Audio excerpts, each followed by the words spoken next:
Hello and welcome to this edition of the Boob Tube Buddies podcast featuring our discussion of Netflix's Black Mirror, episode 4 of season 2 entitled White Christmas.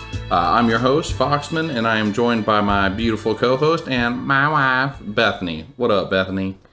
I'm dreaming of a black mirror. Okay. Just like the one I used to know. You got it? Where they Oh, Jesus Christ. Okay.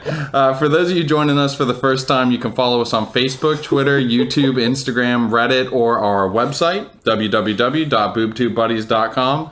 And we'll make sure all your thoughts, theories, everything like that get on air. And as you're going to see, we even like to have people on for interviews and things like that. So fan interaction, a real big thing here at Boob Tube Buddies. Did you know what I was going to do?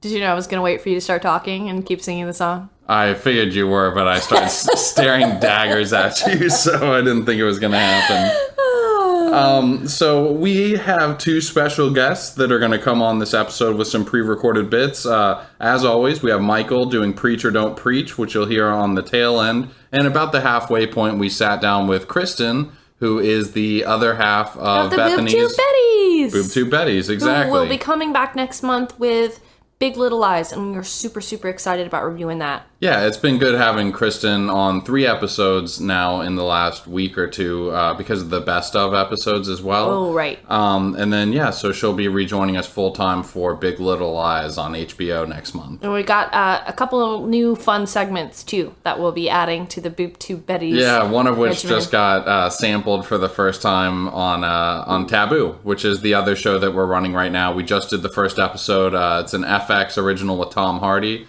So check that out. Tom Hardy's really gross. Just kidding. He looks pretty gross in the show. He does. He is not attractive in the show at all. We did a lot of... I mean, Mothman can't help himself doing body talk about Tom Hardy, about how Mothman was saying because his lats are so big that it makes his arms kind of puff out. So, like, his whole thing, like his whole... I think that makes men look stupid. What? When they're that big and their arms sort of hang about dangle like that. out? Yeah, it looks dumb, and it makes their arms look shorter like a T-Rex. For Tom Hardy, it makes him look menacing, especially just the way that he carries himself in general. But yeah, it makes his gait, like his walking, is very distinct. What's that movie where the woman's like, I don't like muscular men, and like I have looks no at her idea. husband? I don't know. Yeah. But anyway, so the first segment that we like to do here on Boob Tube I almost said Boob Tube Betties.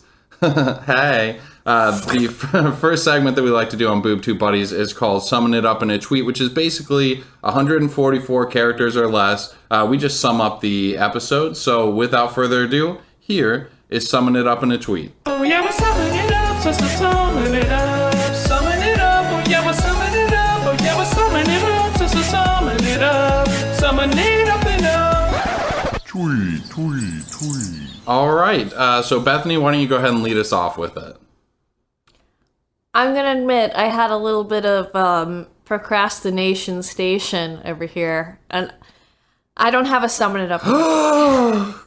Scandal. I started with something like John Ham, Holiday Ham, Christmas, and then it never took off from there. Yeah, mine fucking blows anyway, but here we go.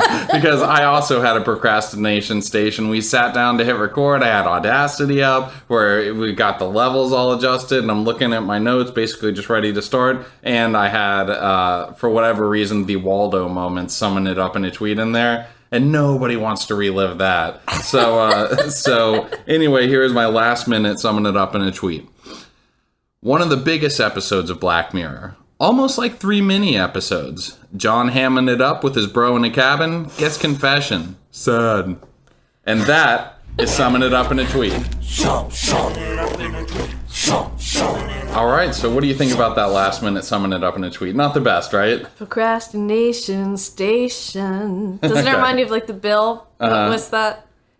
That cartoon we had to watch as a kid about Conjunction Junction? Or no? Oh, maybe that's what I'm thinking about. I'm thinking of the Bill all rolled up, and it's like and he's on the steps of the Capitol. Yeah. Okay, yeah. I can't remember the name of it offhand. No, but Conjunction Junction. Wait, it's not a conjunction. Something about that function. Yeah. Okay, let's get into this because it is a fucking whopping hour and 13-minute it's so episode. much shit. So and we're you're gonna... right. You were exactly right. It is literally 3 parts. You could separate it into 3 parts. So much is covered in this episode. Yeah, so we're going to try to condense it. I mean, we don't want to recap the episode. By the way, if you haven't already seen the episode, I apologize for not giving you the spoiler tag before summing it up in a tweet, but... What idiot listens to a podcast about a show? Idiots. Whoa, damn. But no, you're right. No, I get it. If you're listening to this and you hadn't already caught on that we're going to spoil it, shame on you, not us. So anyway, it starts off like in this cabin in the middle of nowhere. There's this dude, and it's a lot of mystery about how they're here. Like, it looks like they're in like Siberia or something. So when I saw John Hamm, my first thought was, ugh. So the successful BBC show is now being taken over by American actors. You have to have John Hamm on here now. Like, I was a little just feel skeptical at first too, because I don't recognize I recognize a lot of the actors in smaller little bit things. I like that though. I like it too, because So when I saw John Hamm, I'm like, oh, don't Americanize this. It's so good. Like, don't it allows let you us to lose spoil yourself it. in it. It's like when I Yes. see a movie with Tom Cruise in it, while I actually really do like Tom Cruise as an actor, I still am watching a Tom Cruise joint. And same thing with George Clooney. When I see him, I'm watching George Clooney. Right. And so when I I see agree. John Hamm, that's what happens. I have to say, he does a very good job. He does. It's just when I saw him, I was like, I really like this as a British show. And I just sort of feel like America has the tendency to sort of, this is popular, let's glom onto it now and make it let's put John Hamm in there. I have to say, I don't feel that way about Bryce Dallas Howard in her episode. I don't Like, either. I was kind of lost Well, in I her don't know. performance a little bit. Well, Not a lot of people like that episode as much as we do, by the way. I love that. We're not doing Okay, that. yeah, let's- Okay. Okay, so... love it. Okay. But, so, yeah, basically we find out, like, they've been in here for 5 years together. John Hamm uses the word conversate, which both of us really dislike. Oh, it's not a word. It's very frustrating. Even my spell check was like, dude, come on, Dude. grow up, Foxman. So John Hamm tells his story first, and he's kind of like Hitch, basically Right. like future Hitch. Yeah. And so he is talking into this guy's earpiece, gets him ready. The dude goes to a party, and the first girl that he really locks in on is, oh my god, you know who that is, right? No.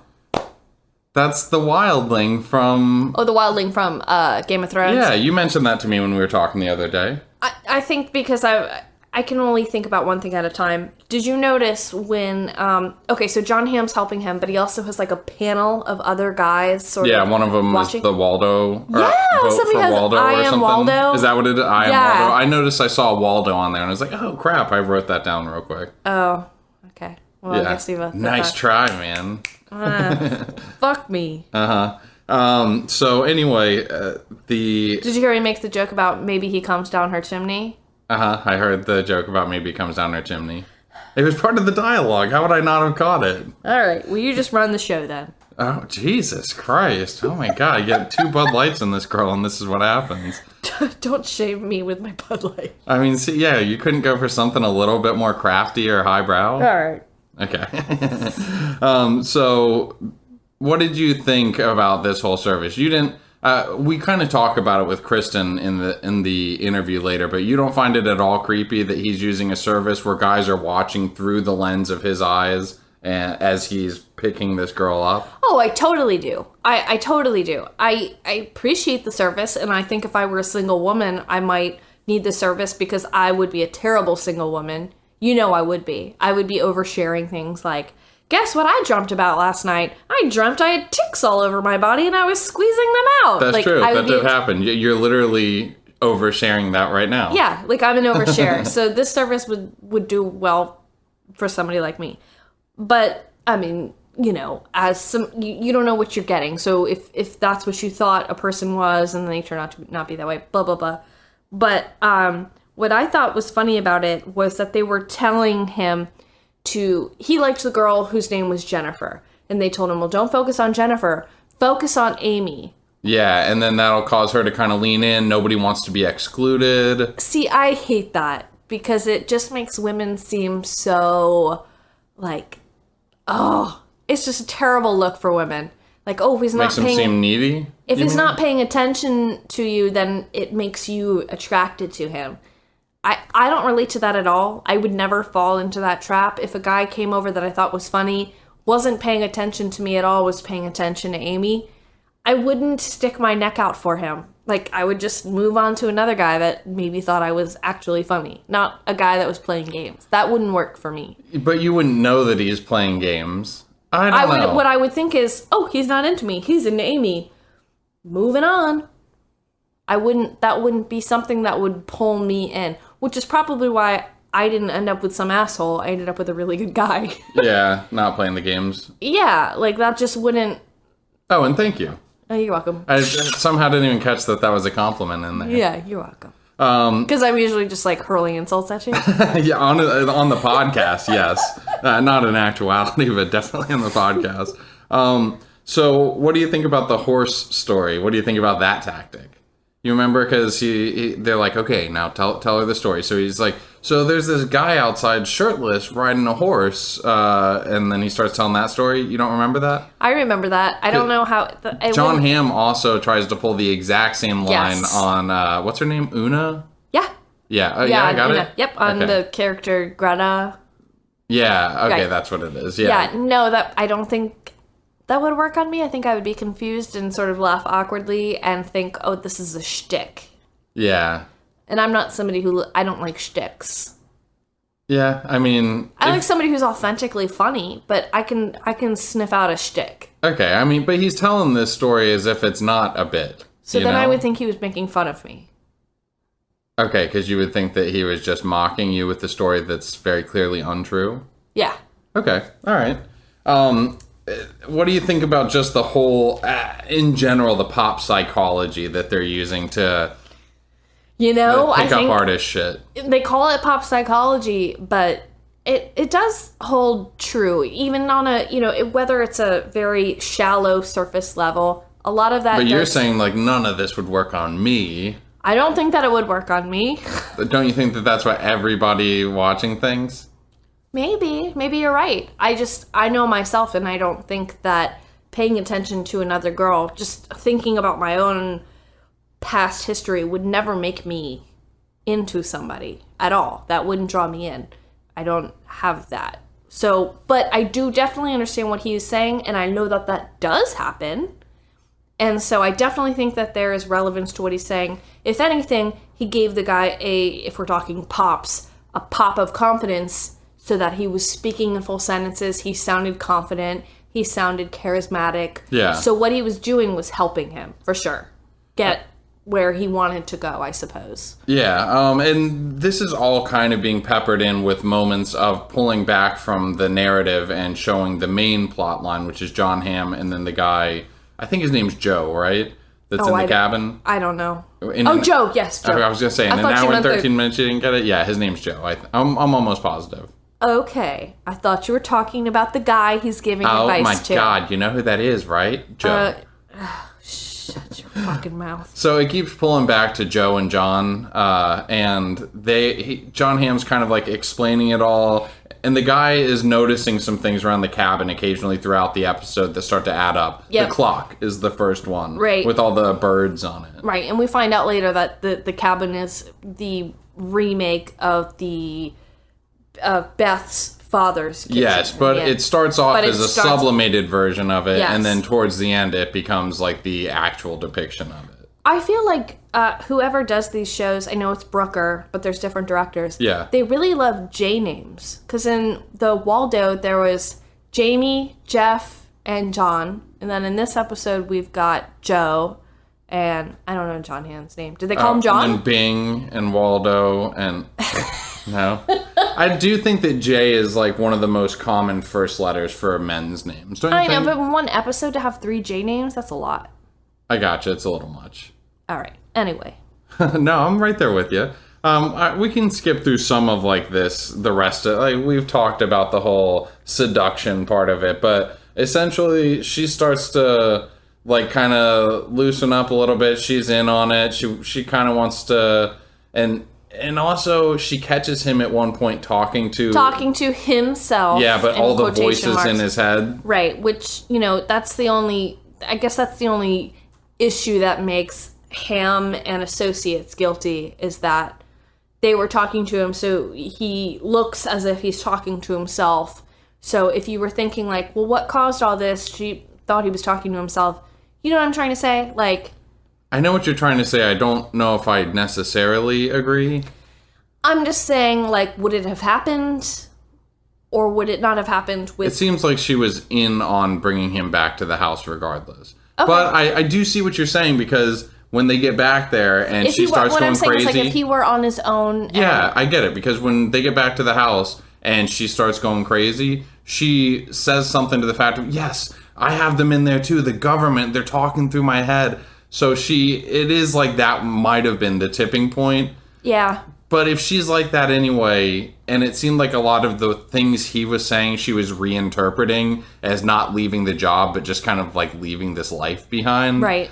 So right, exactly. There was a lot of... It's a blurred point. I totally do get where you're coming from with it, though. But anyway, she ends up poisoning him, and that's a pretty fucked up moment. Don't you think? Like, the blood sputtering out, the guys are watching it in absolute horror of just, like, Yeah, what I don't understand is what they were doing.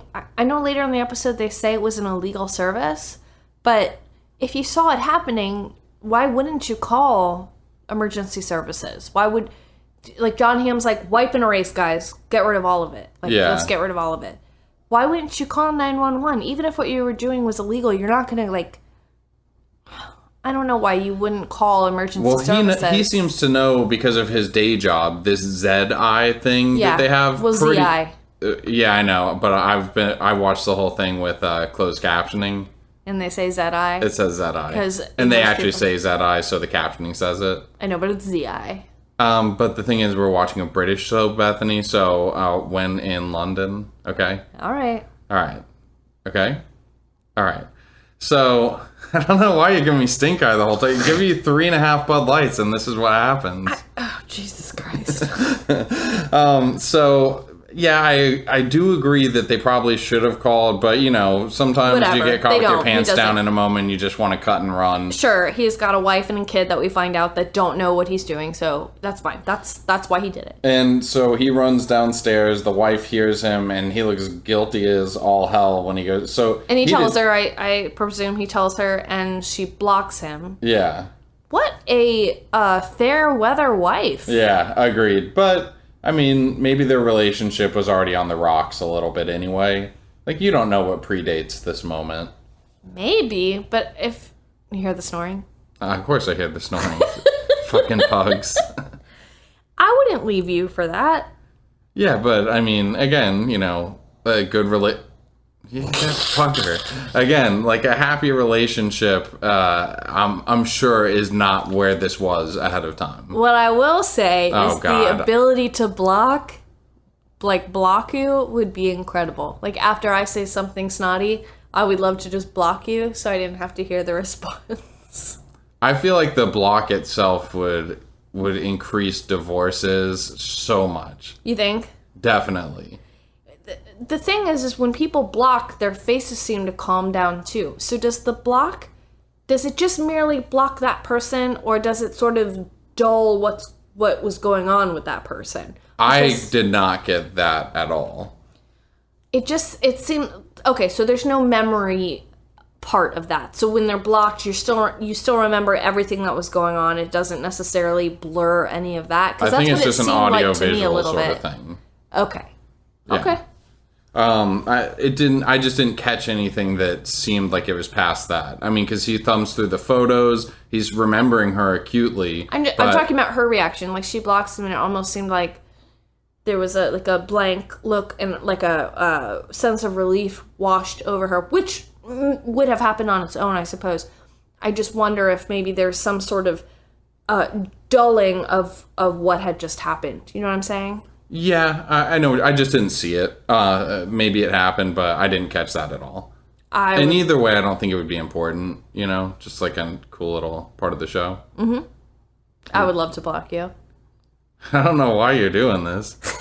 And I'm like, I've been nothing but kind, and you're just sitting here after 4.5 Bud Lights, and that's what happens.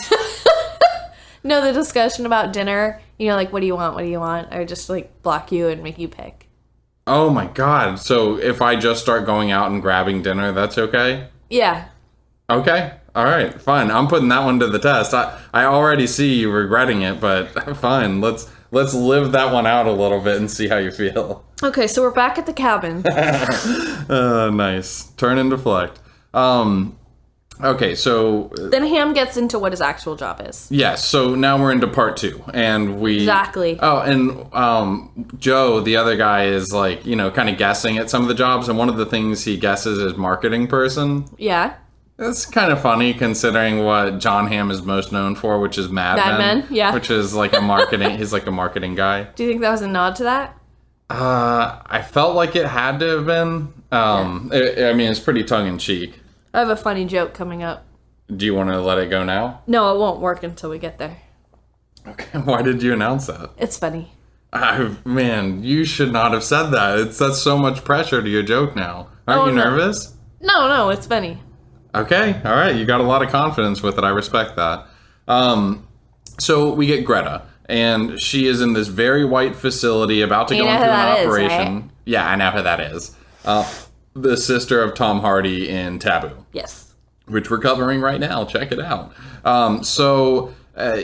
Eventually you see the operation start, and at first you think maybe what the whole crux of this scene is going to be is that the anesthesia is not working, because she's like, I'm still awake, and zzz, and then it's terrifying. And then all of a sudden she's removed and she's put into this egg thing, and then John Hamm is talking to her in a beautiful home. And then you know what you're left with, right? Ham and egg. That's pretty good. Ham and egg. Did you write that yourself, or did you find it online? No, I did it myself. Man, okay, 5.5 beers, and you're getting pretty good at this. I put ham and egg and then in parentheses, haha. That's okay. That's actually pretty good. Oh, ham and egg. Okay, so John Hamm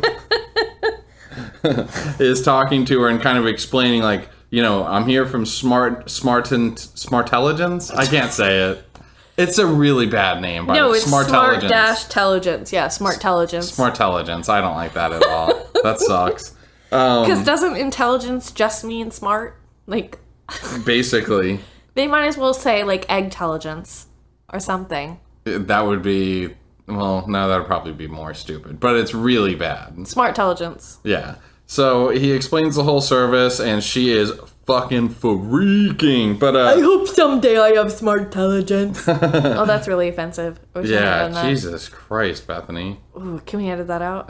No, that's staying in. Shit. That's the voice we do for our dog, too, by the way. Yeah, it's our dog. Yeah, that was our dog talking right there. So he kind of talks about some of the things. So, like, she's going to control the temperature, the lighting, the alarm clock, ordering food for the fridge, and she's just fucking flipping. She starts screaming, and he unmutes her after a minute of that, and then is like, basically just adjust time. So 3 weeks go by, and she looks frazzled after that. So what do you think? I didn't find her to be a very good actress for this. Oh, no, I know. Okay, good. I'm glad you agree. Yeah, and the green screen sort of setup must have been behind her. She's grabbing at her head and her hair, and I don't know if it was a wardrobe thing, but it seemed like some sort of, like, theater production, the way she's running around. 100% with the arms, like, all tight and... Right, and the way she's walking. It just, I don't know, it didn't play well to me. I literally just watched it before we started recording, and I didn't write anything about that, but I had the exact same thought, like, ooh, this is a little overdone. Like, a touch of subtlety right here might be good. Yeah, and you're right. Maybe it is because the background is white or, whatever. But people do green screen acting, and like, that's just part of acting nowadays, is being able to do it in a CGI setting like that. And in her other roles, it's more contained, so maybe she's a better actress at that.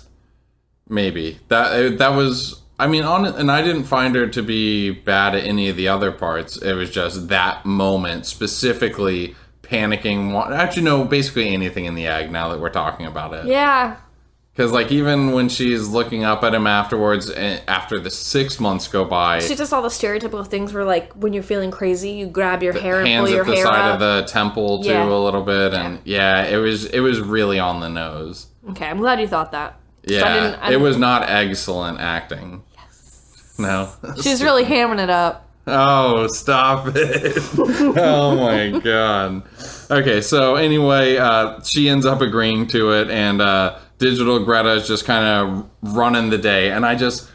so here's what happens. It's basically like real Greta wakes up very slowly as the slowly swelling alarm music is going. The curtains rise, the floors heat up, the coffee's prepared, the toast is made, the schedule for the day is prepped, and like how awesome would that be? Like life is so chaotic. How cool would it be to have a smart house like this? I know, but we've talked about this. Would you do this to a piece of yourself? Let's, you know what? Wait that to the end? No, actually, this is actually a good point to throw to our interview with Kristin because the topic gets brought up. Oh, that's right. So anyway, without further ado, here is the other half of Boob Tube Betties, Kristin talking about the episode, followed by a quick audible ad, and then we'll see you guys in just a minute. Player 3 has entered the game.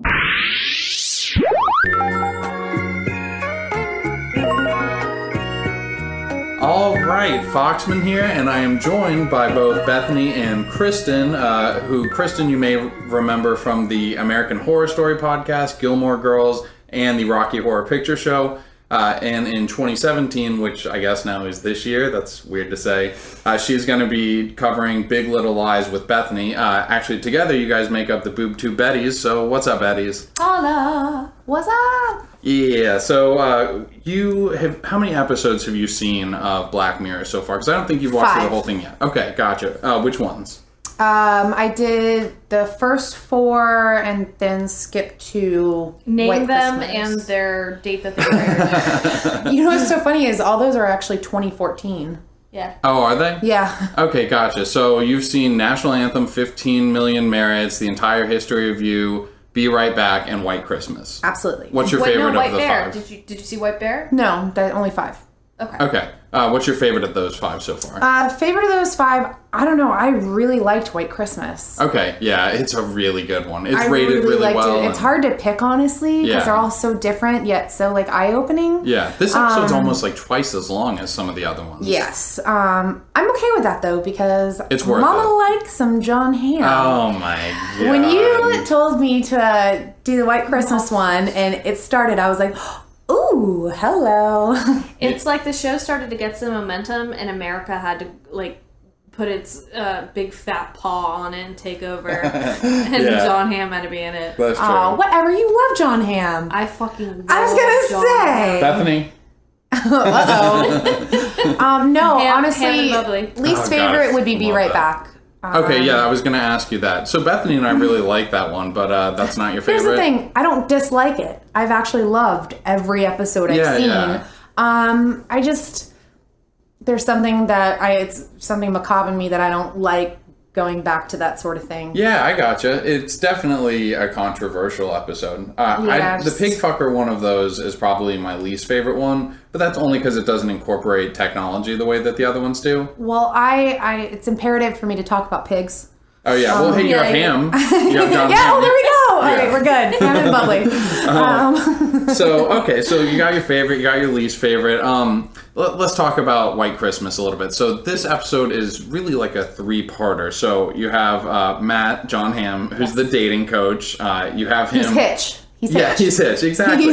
He's digital Hitch. This was literally like a creepy Hitch episode. Yeah, it It's is like a dirty creepy. underground deep internet hitch. Yeah, Yes, that's exactly true. what it It's is. the dark web shit. Okay, so you also have him who kind of traps that one girl to be her own version of Siri, sort of. That chick Talisa from Game of Thrones, right? Is that who that is? That is. It's the. You know who that was, don't you? Oh, you fucking. You guys want to play that you- game? No, that was Rob Stark's wife.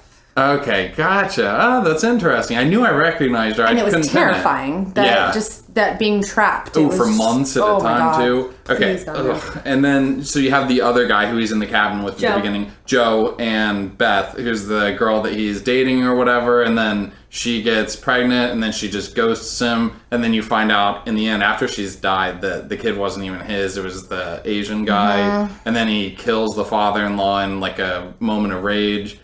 And then I guess this is a fourth part too, because it's basically the cabin stuff is the fourth. So And Matt, because that has been Matt's punishment. So he gets this confession out of Joe. Not to recap, and the whole thing is about this Z eye. Yeah, the So- Z, Yes. the Z eyes. So what do you think? This is you probably already have this down, but would you want the ability to Z eye someone where you could completely block them out? No. No, you don't I don't want think that. it's healthy. No. yeah, I agree. No, and then when he walks out at the end and his punishment is to be blocked by everyone, the moment that cop said that to him, like, you're blocked by everyone, like, I even got like a little internal panic. I'm like, that sounds miserable. Everything muffled. You can't tell anything. Anybody that sees you in red, knows what's up. Like, Well, it was and the then worst the thing in the detectives world. are going to leave that guy in there. I read something where they averaged out the amount of years that he, like, quote unquote, will be stuck in there, because it's just over the weekend in actuality. But for his mind, it's literally over 1 million years. Like he That's has enough sit to in drive there. somebody crazy. That's like solitary confinement times 100. Exactly. I mean, it was over 1 million years is what I saw it averaged out at. Like, that is fucking crazy. That is so inhumane. For the It was copy, awful. Huh? For the copy, because he's a copy of Joe. Yeah, exactly. But I mean, it's kind of like his consciousness in there. Right. So it's trapped in there for a million I liked lifetimes. the development of that show because it didn't start out going, okay, this is how Matt created this, and in that happening, this is what happened. It was kind of all over the place, Oh, sure. but you still didn't totally know. understood it. Yeah, but you and I didn't loved understand exactly how they were tying into each other until at the end. It was still suspenseful. Oh, absolutely it was. So This is a very good episode. It's a Very really good. intricate. Well, I love the tech-heavy episodes, and this is one of the best ones. So, I want to talk to you about like the Siri part of it.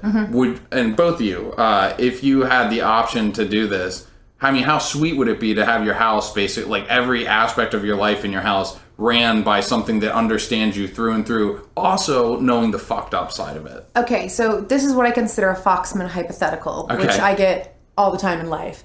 Now, here's my question. Do I know what that other conscience is going through? I don't think that you necessarily in this know that he's going to trap her for 6 months, but you do know that a part of you is being trapped in there. And not knowing what's happening? Yeah, but you don't know like the months, like because he put her in there for like the 6 Yeah, month absolutely. thing. And, yeah. I love convenience. I'm not gonna lie, so I might do it, but also a part of me is like, I don't want to do that to myself. See, I don't like the idea of being predicted. I think I would like it at first, and then I would feel You're challenged. always trying to fake it out. Yeah, I feel like I would feel a little bit challenged, and Fake it out. I don't. Ooh, what am I gonna do? I would like a dumbed down version of it, but something that knew my every sort of. I think it would freak me out. I would just don't want know. something to laugh at my jokes. Yeah. That's about it. It made me truly feel good about myself. I heard funny. a pun. A confidence cookie. That's what I want is Yeah, a confidence cookie. You hear like rounds of applause when you walk into a room. Exactly. That's all I would want. What's that Family Guy episode where he has this little soundtrack when he's walking down the sidewalk? Oh, yeah. Exactly. Yeah, something like That's exactly what I would want. It's like really pissed at you one day, so you hear like tuba sounds as you're walking around. Exactly. Why did I you pick could- this for my Diet New Year's music? Yeah. You could almost argue with it, like in the episode, what was it? The one I already said that I hated. Not hated, yeah. but No, Be not. Right Back? Oh yeah, be right back. least liked. Oh wait, the entire history of you? No, No, Be Right Back. Be Right Back. Okay. Where he would not fight back because he did not know to. Yeah, I exactly. would love for my confidence cookie to fight back a little. And Yeah? I'd be like, oh, you. Oh. See, I would not want that. I would not want to be challenged at all. What are you doing right now? Fighting with myself. Don't worry about it. I just like want something to warm my sandals up when I'm about to put them on. That'd be you nice. know, like just little shit like that. I would like it as long as they're not going through what she went through. So I guess if I had to just hardcore say yes or no, I would say no. I think I'd say yes. I Yeah? think I would say no. It's a little too much. Yes. Wow. Okay. Well, good for both of you for taking the high road on this one. I don't know if it's a high road so much as you don't know me. I could change at the drop of a hat. I'm not predictable. I feel dirty. Let me ask you. Poor little cookie Kristin. It is. I mean, it's really fucked up. And it's I know how super fucked crazy up. I feel inside on a given basis over the simplest things. That's so what the I'm idea saying. of just like a fragment of myself being having to inflicted go like through torture, that. basically. Yeah. Right, and I'm so easily snappable that who knows what's going to happen. I'm going to put my sandals on, and they're not going to be warm. They're going to be Matt puts you in the freaking dark ice for a cold. day, and you're like, I'm done. I can't do it. No, I don't That's think the I would key want to that. not snap them. Yeah. Okay, so the very first part thing, because we talked about the second and the third part. So the very first part, the dating service thing. Yeah. I don't need that shit. Look at me. No. Well, okay, you obviously neither of you need it. I get that. But if you found out that somebody who had been kind of flirting with, like, let's say like 3 hours in, you found out that this was happening, what would be like your level of discontent with the person? I would tell them to take their earpiece out, tell me 3 things that are real. If I like them, then we can keep hanging out. Wow. I wouldn't be angry. I would feel sympathetic and a little empathetic. Like, this guy's really trying hard. He wants he wants. These are a not the relationship. responses. I thought that you guys would be so creeped out, feel a little tricked, like, because there's people watching you. There's a dozen people watching you. But who's to say that anybody that, like, okay, in our past, before we met our husbands, that they didn't look up online how to pick up chicks or, stupid shit like that. Yeah, but an audience is different. Like, having a dozen people watching. No, I don't really care about that. As long as we're not doing anything I yet. would say, Kevin James, you are great on your own. You take that earpiece Kevin out. James, yes. You do not need Took me Will a second. Smith. I like the hitch You just let me know. I can tell you're feeling a little insecure, which to me is cute. So go ahead and give me the real you. Let me see what you got. Okay, well, thank you so much for coming on, Kristin. Like, we haven't heard from you in like 2 weeks here on the Boob Tube Buddies podcast. And now we're going to have you, in at least 3 contributing things over the next couple of weeks. I would love that. And then Big Little Lies. Yes. When does that come out? February 17th, I believe. Okay. But I definitely know February HBO. Well, it's going to be awesome to have you back in the swing of things. Very excited. Yeah. 2017. Yes. Yeah. Okay. Well, again, thank you very much for coming on. We'll see you soon. Player 3 has left the game.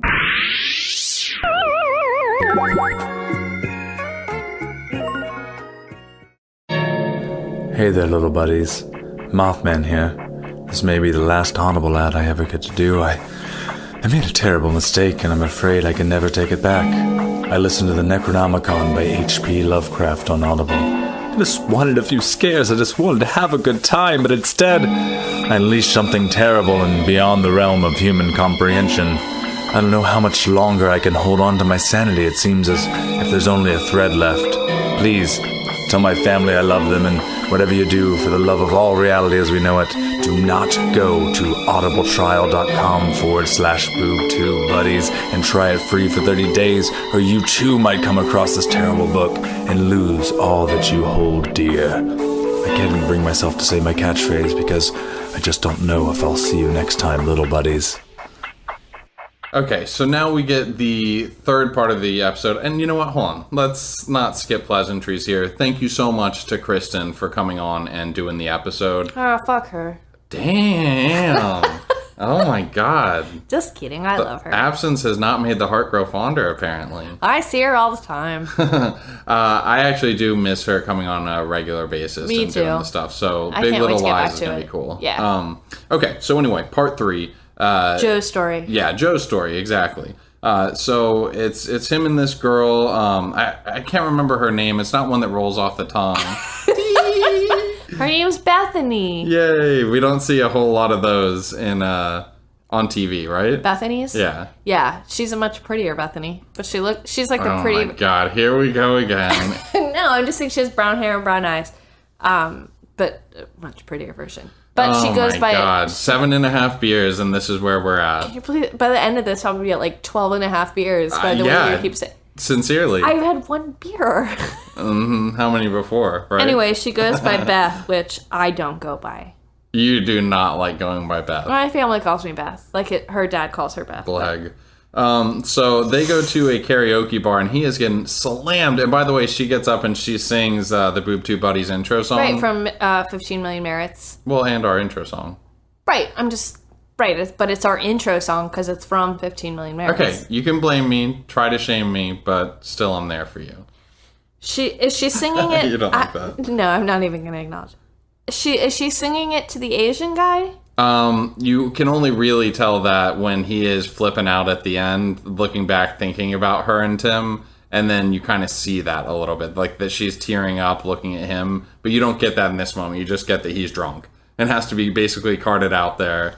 I feel like they had to make it an Asian guy or somebody of a different race. Of course they did. So you have to know, so you would know right away when you see the baby that he would know the baby's not his. Because even if like they'd chosen like a blonde person, like, you know, with like Lannister style features or something like that, even that it like could be like a recessive gene or something like that. I just think they should have chosen like an African American guy. Why? I mean, that would have been just as good, I feel like, in terms of it I just being don't obvious. think that guy was very like, I'm gonna cheat on Joe with Asian Tim, you know? Maybe like bodybuilder lift. This is awful. Oh my god, do you want to do another mentally challenged voice over there? I'm just saying it makes more sense to cheat on a white guy with a black guy. This is just the new regime here in America. You know, this is white privilege coming out. I'm just not going to cheat on my white boyfriend with the dorky Asian guy. I'm going to cheat on my white boyfriend with, like, the hot black guy. All right, well, that's definitely good to know, so I appreciate you letting me know about that. Okay, so anyway. It's so awful. Yeah, that's going really well. I would cheat on my white boyfriend with any guy, is what I'm trying to say. In the end.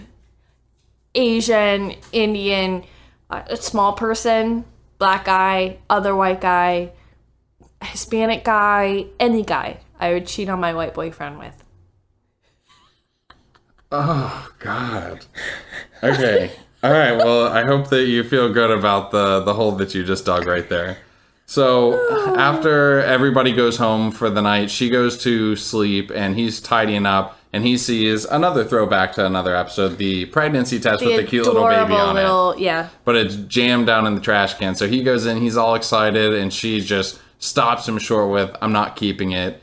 And what ensues is a really tough argument to gauge because you feel absolutely gutted for him. But at the same time, then you feel bad for her because he's calling her a bitch, but also she's like fucking drinking and like drinking heavily while she's pregnant, and he gets no say in it whatsoever. Right. And I do feel bad for him later on for that reason, that he gets no say in it when she blocks herself, and that the offspring of when you block is also blocked. Yeah. That's not fair. That's not right. His argument was, I hated him for that argument, so calling her a bitch and calling her selfish and you're gonna kill this baby. Like, that just rubs me the wrong way. I'm a very modern man in my beliefs and definitely believe in feminist principles, but it is really hard from like a father's point of view to watch this and just like things like this do actually happen in terms of like pregnancies getting terminated where the man, if even given the option, would just fucking raise it himself if it came down to it and just can't because he has no rights in that. And I'm not going to get into a whole thing because that's like a really serious side discussion if we got into that. Yeah. But, and I totally believe in a woman's right to choose in that scenario too, but it just sucks that doesn't sound like it. I'm just kidding. But it sucks that a man has no say-so in that. In this episode, I think, is you get to watch that play out. Like, it ruins an otherwise, at least seemingly, like, sane, healthy man. Let me ask you this. I feel like this guy that does this show, Brooker, might have some bad opinions of women. Like, the women don't shine very brightly in this series. They're cheaters. I never thought about it like that. They are people who get rid of their babies. They are weak. You know, they're Maybe not. We should have Jables on to give his opinion about that. I don't think it's a shining endorsement of women. I would love to get his take on it because it's not great for women. None of these episodes are so great for women. San Junipero is maybe the only one. Yeah. Really, if you think about all of them. No, I gotcha. I'm thinking about White Bear. Even like the wife in National Anthem is made to be like a shrew. Yeah. The one girl becomes a whore in Cam girl in the second episode. In the entire history of you, the woman cheats cheater. and then has his baby, obviously. Mm-hmm. And then, oh shit, okay. Yeah, the women, not great characters in the series. The word that comes to mind is weak. You know, even in Be Right Back. Well, I think every character is supposed to be weak in this. They make the women look pretty bad. I mean, you feel for the men. I just don't know that they make the men look that much better. Okay. I just definitely think it's not great for women. Okay. Honestly, since I hadn't really thought about it, I couldn't give a compelling argument one way or the other.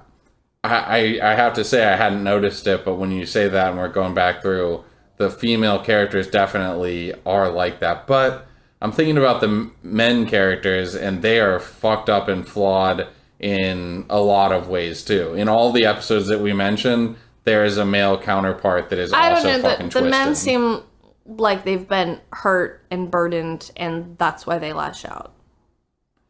But the guy in the entire history of you is like a jealous control freak, and the whole episode, until you find out that he's justified in it, he's still way. Agreed. That was my whole thing while we reviewed it. But again, he still ends up the good guy. Bing sells out, and I don't think that that's just because of her necessarily. No, but you still end up having more respect for him than you have for her. I think there's whatever. I think that the women come off as not easily to respect in this series. I will say, for anybody listening, I'm really curious to see what other people's take on that is. But let's move on so we don't get bogged down in that little part. But she ends up blocking him. And no matter what he does, he like even weeks later, he goes to see Tim and Geeta, which is Tim's girlfriend, at her office. And she's gone. She's like put in her notice. Months later, he ends up seeing her like blocked out body across the street, and she's clearly pregnant. So now he knows she's kept it, and that must be an even more fucked up feeling. So I know I joked about this, about saying blocking would be cool, but I'm kidding. This would be awful if somebody could do this to you. Oh my God. When you're talking about being pregnant with the baby, it's so wrong. The baby wasn't his, but he should have been able to know that. This stretch of the show is horrible to watch. Like, it is so difficult to watch. He's not even allowed the memories. He's not allowed to have the pictures. No, the pictures are blocked out. Yes. It's so awful. And that the offspring of that, I know. And that's only because it's now a legal block because he got sent to jail. Right. Because he went up to her on the street. Right. Which, so cool. Now she also got him arrested, even though he has done absolutely nothing wrong in this situation. It's so fucked up. But, it is. So he finally figures out how he's going to reach her. Right, because he knows that Beth goes to her dad's house for every Christmas. The dad who does not like him. Yes, which is, I guess, kind of important when you're framing out the rest of the episode here, because he keeps going back year after, so years are passing. He's written letters, and he knows every Christmas he doesn't even know the sex, gender of the child, because, until the child's older. Yeah. But every Christmas he goes and watches from afar, because he has to stay, 100 meters away from Beth and Beth's child. I have to say that we had talked about how the other girl did not do a good job in that one scene.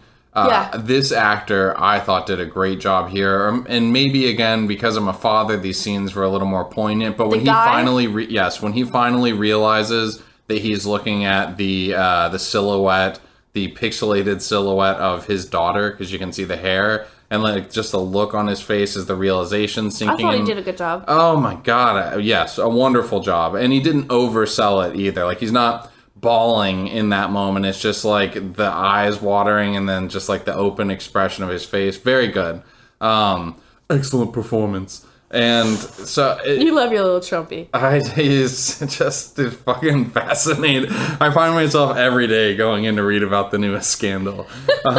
Sad. But he finally, like somewhere between that year where he finds out that he has a daughter, and then the next Christmas, he actually sees that she dies Bethany? in a car accident. Yes.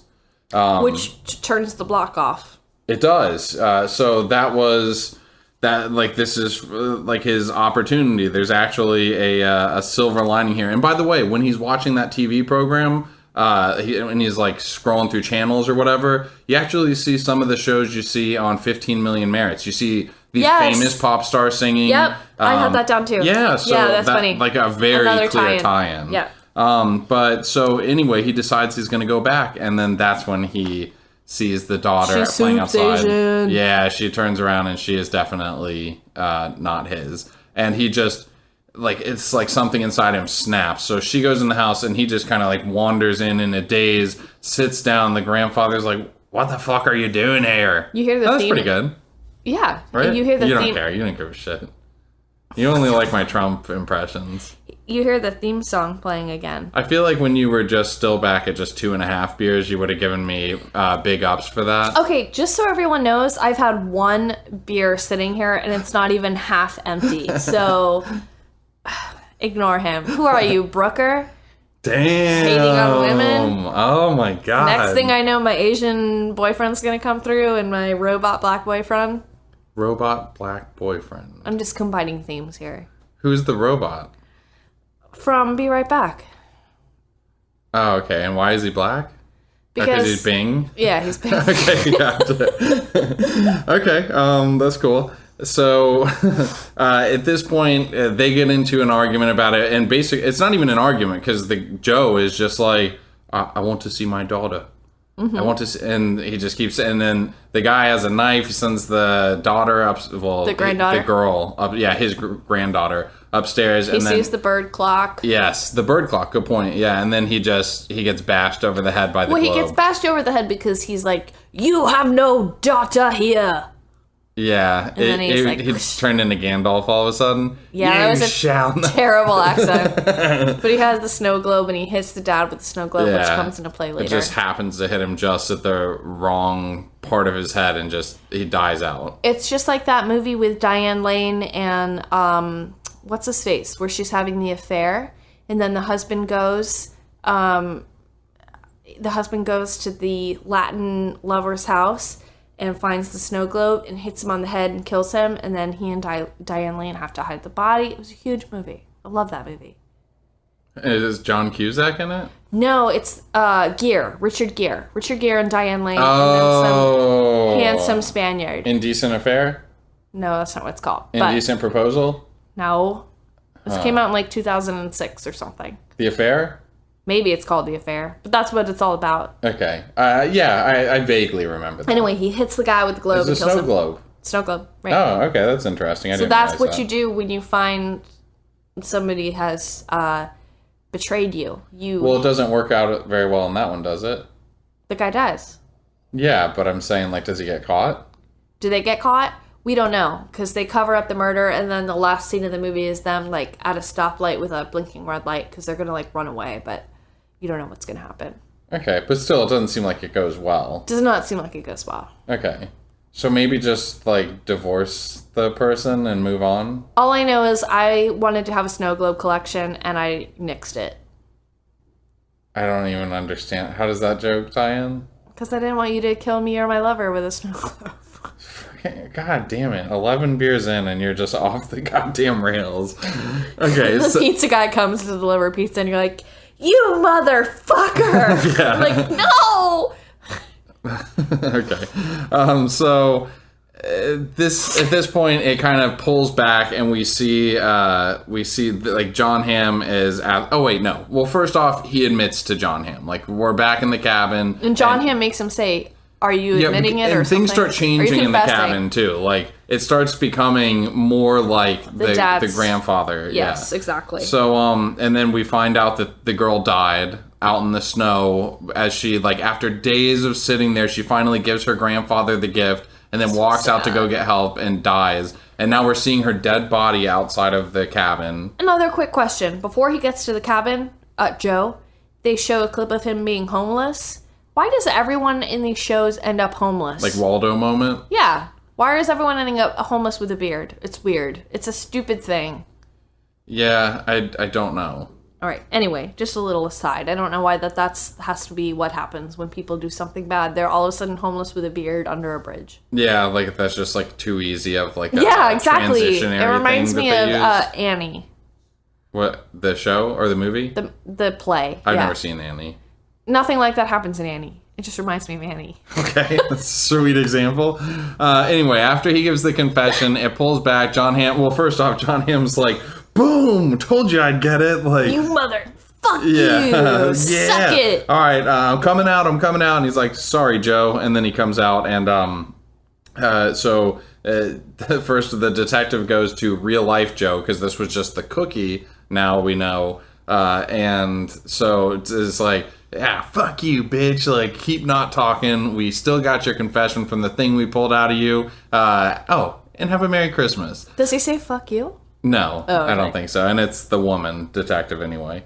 But so John Hamm's like, okay, so I go free, right? Like, that's the deal. Good to go. But now he's on like the predator register. Yeah, there's a few caveats. Yes, that is what they say. And then he gets blocked from everyone. So he goes outside. I would rather be in prison. Dude, this is fucked up. Everybody's gray or red. Like, everyone's gray. He's red. So they know he's some sort of predator. Anything. Like, it would be so hard to even go to the grocery store to get stuff. Because, like, imagine, like, the checkout counter. Like, what if something happened? Like, something's not coming through right? Or, like, how could you, even basic communication you would need to have? No, and they show that he looks like he's in some sort of, market, farmer's market.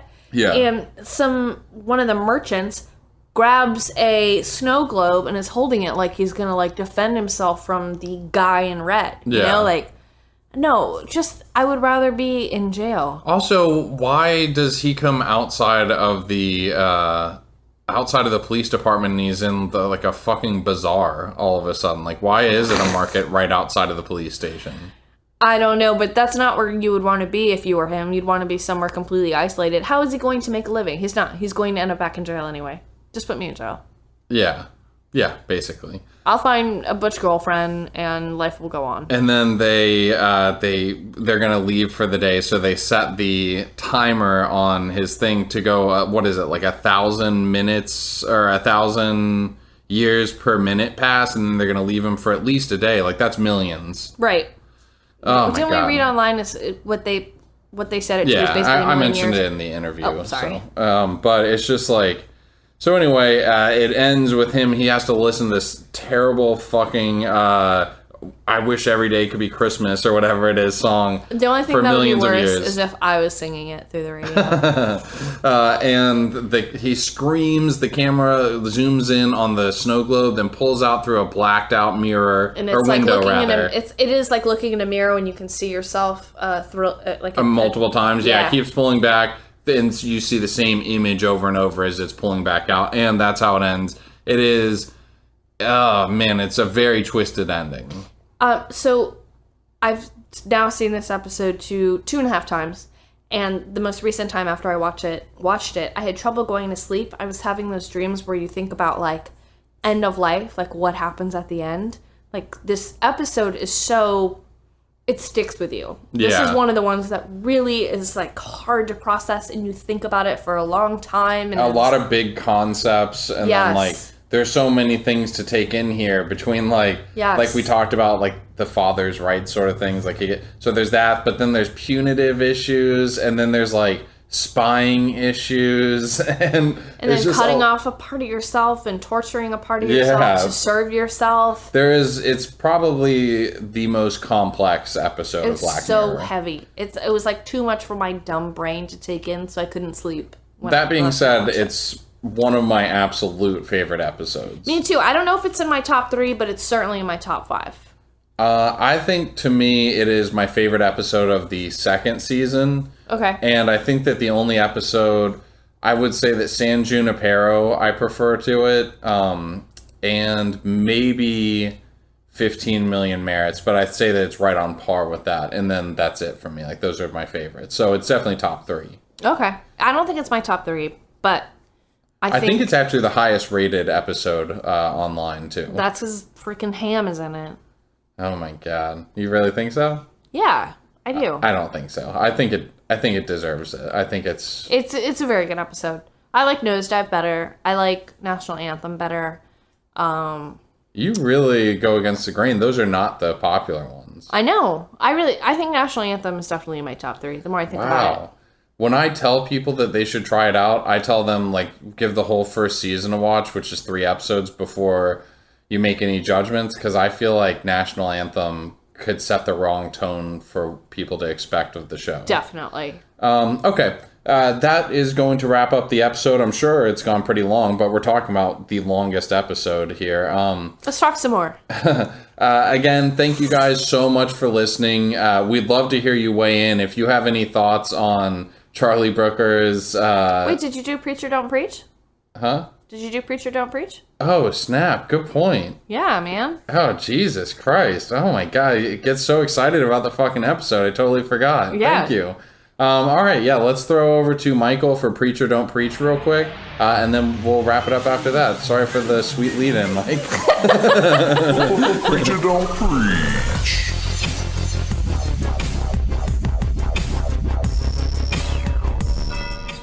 And now, here's Mike. Hello, little buddies, and welcome once again to another episode of Preach or Don't Preach. As always, I'm your host, Mike, and tonight we're looking at Season 2 of Black Mirror, Episode 4, White Christmas. Really like this episode. There's a ton to talk about if we wanted to talk about it. I mean, almost every segment of the show, and it's basically like it's a 3-part show, more or less. We could just examine any one of those, but I'm going to go ahead and look at the last 2. In the first one, John Hamm is interviewing the woman's cookie, right? This technology where you can take your consciousness and load it into this little device and then use that device to make your life easier. And it's weird because you're kind of enslaving yourself to yourself. And, you know, we have to kind of think that the cookie is still her, even though it's not in her body. I mean, because it's scared. It recognizes itself as being her. It thinks it's still her.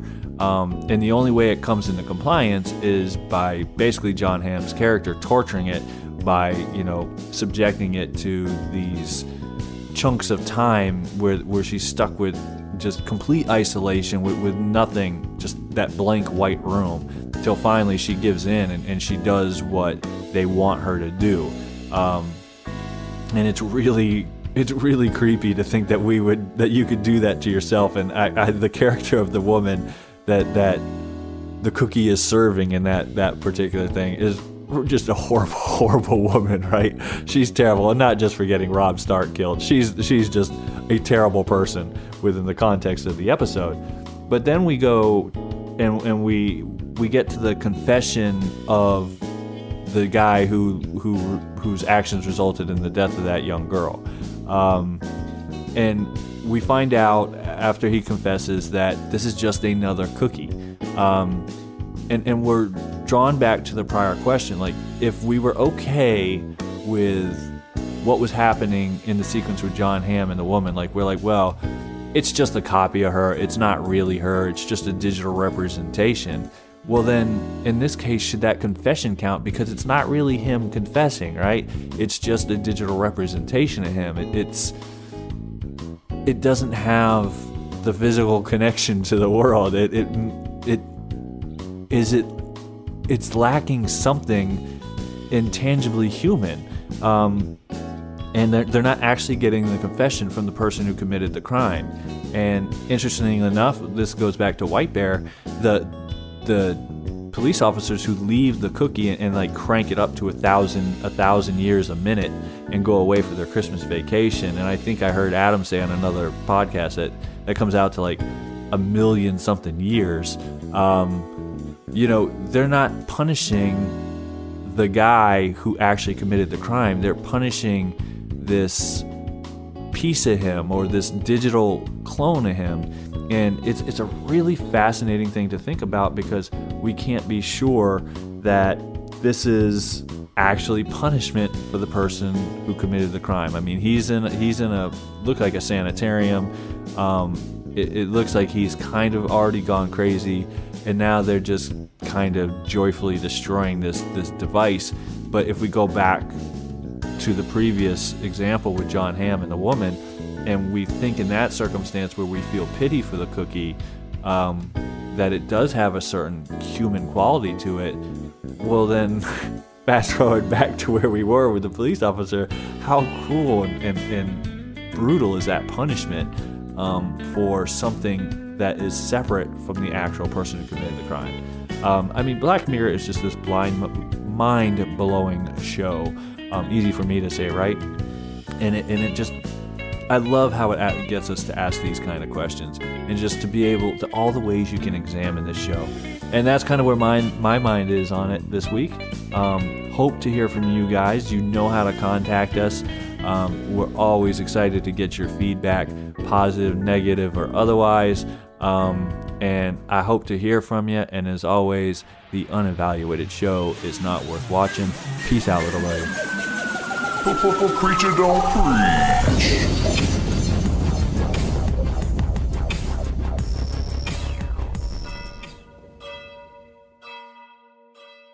Okay, all right. Thank you very much, Mike, for joining us again for Preacher Don't Preach. Again, sorry for the absolutely fucking cold intro. That is going to basically wrap up the episode. We've already talked about the rest of it. For those of you listening, you can follow us on Facebook, Twitter, YouTube, Instagram, and Reddit.